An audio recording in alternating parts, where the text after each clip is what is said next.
Madame, Monsieur, bonsoir. Merci d'être au rendez-vous de votre 19h week-end. Voici les titres de ce dimanche 10 novembre. Le comité utile en action. Les manifestants organisés en convoi se sont rendus dans plusieurs communes pour dénoncer des projets de nouvelles constructions commerciales et leur impact à la fois économique et écologique. Le comité utile mobilisé contre des projets de construction commerciale du COS Saint-Esprit-Vauclin. Ce dimanche, les manifestants se sont rendus sur les sites des futurs chantiers pour dénoncer les conséquences sur les petits commerces de proximité et l'impact sur l'environnement. Sangafagoa, Morgane Garnier.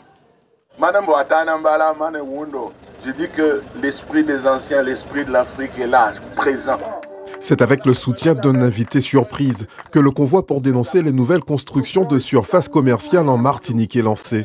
L'humoriste Dieudonné, solidaire des luttes actuelles. Au-delà des ethnies, en France, avec le mouvement des Gilets jaunes, il y avait déjà aussi cette âme. Mais ici, il y a une profondeur dans le combat qui fait qu'à mon avis, celui-là ne va pas s'arrêter.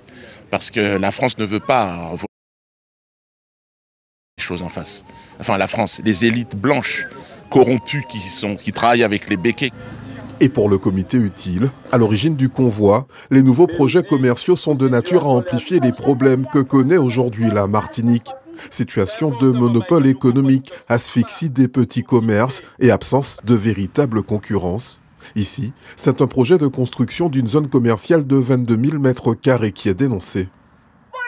Il n'est pas cohérent de construire un centre commercial une construction de 22 000 m² ici, en particulier, alors que nous sommes à 2 pas de Carrefour, Génipa et de Leclerc, Place d'Armes. Nous avons des commerçants qui sont tout près, à moins de 200 mètres d'ici. Vous avez 2 petites boutiques qui sont là depuis très longtemps. Je pense que je n'étais même pas née. Ça menace dans la méthode les commerçants du bourg, les services, les artisans. Au bout d'un moment, cette prédation économique doit cesser parce que nous ne pouvons manger ni l'argent ni béton. Des arguments auxquels s'ajoutent aussi des considérations écologiques.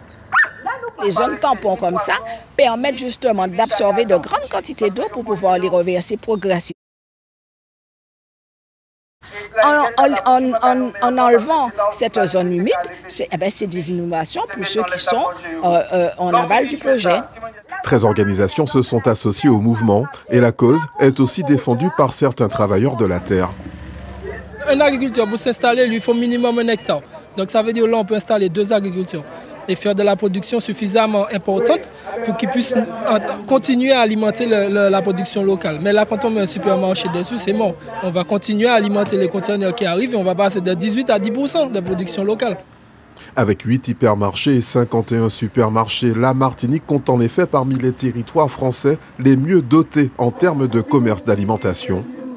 Des chiffres qui, dans un contexte de crise économique et de baisse démographique, interrogent quant au modèle économique futur voulu pour la Martinique.